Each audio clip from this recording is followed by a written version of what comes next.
This story is again a story that happened in Japan 50-60 years ago. This is during 1950s. There was a boy.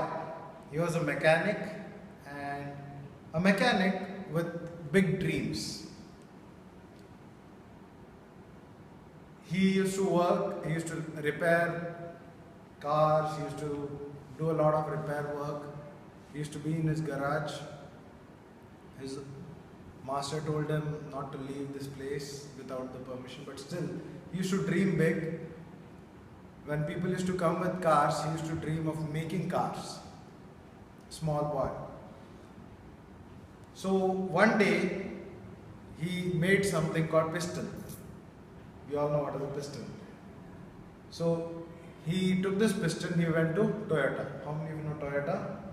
Toyota Corporation. He went there in Japan and he said, "Sir, I have developed something called piston. You put this in your car, the fuel efficiency of your car will increase." So the manager over there in Toyota, he saw this and he said, "Who are you?" He said, "Sir, I'm a mechanic. I work there on that particular road." So the manager says, "Yeah, I think I've seen you there. We have some of the best scientists, best engineers in the world working for us. What do you think you can make something better than them? Get lost." The boy was dejected. He understood life is unfair. He went home and he started working on this piston again. He modified it, and he also thought of communicating in a different way. He went back again to Toyota.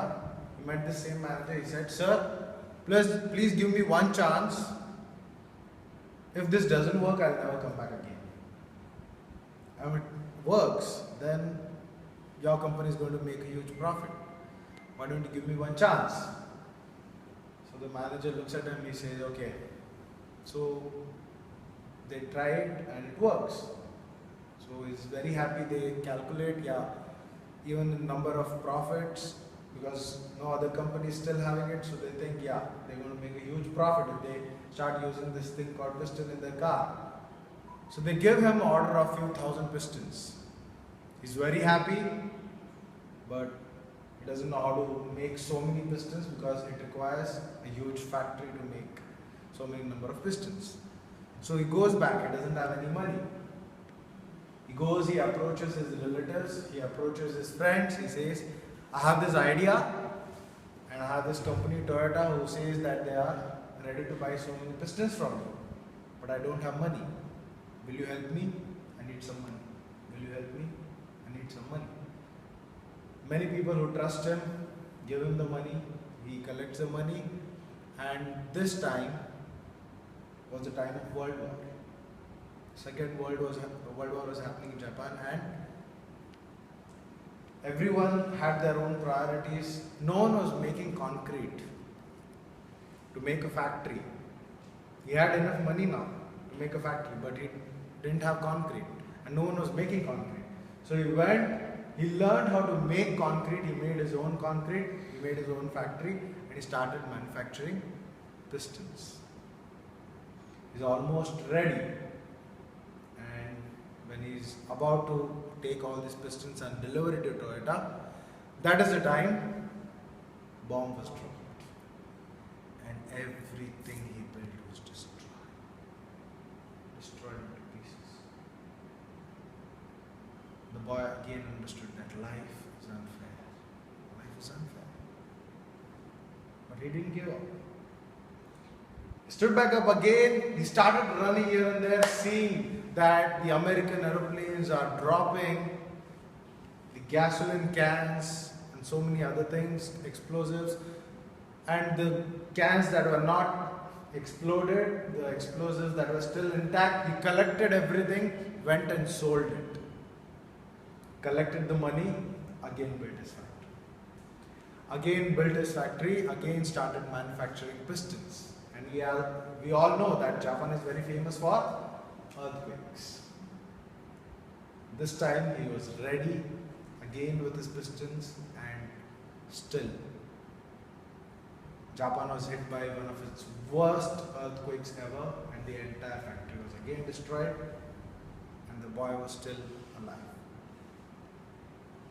Time went on, and people were not even traveling in car. Everyone was affected very badly because of World War, earthquake, and people didn't even have enough money to buy a car. And so he thought, okay, I'll give a pause to my idea now. What he did was he developed a motor now. He developed a motor, he put it into his cycle. It became a motorcycle.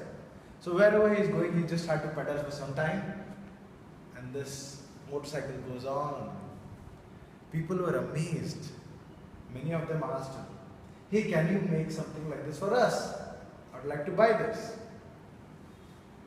So even he was amazed by the number of people asking him, so many people asking him that, can you make this for us? Then again he sat down and he decided that he is going to make a factory of making these motors.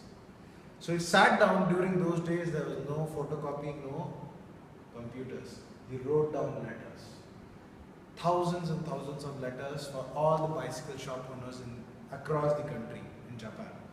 And he sent these letters to them saying that I have this idea, I have this motor, and if you people are ready to invest, I can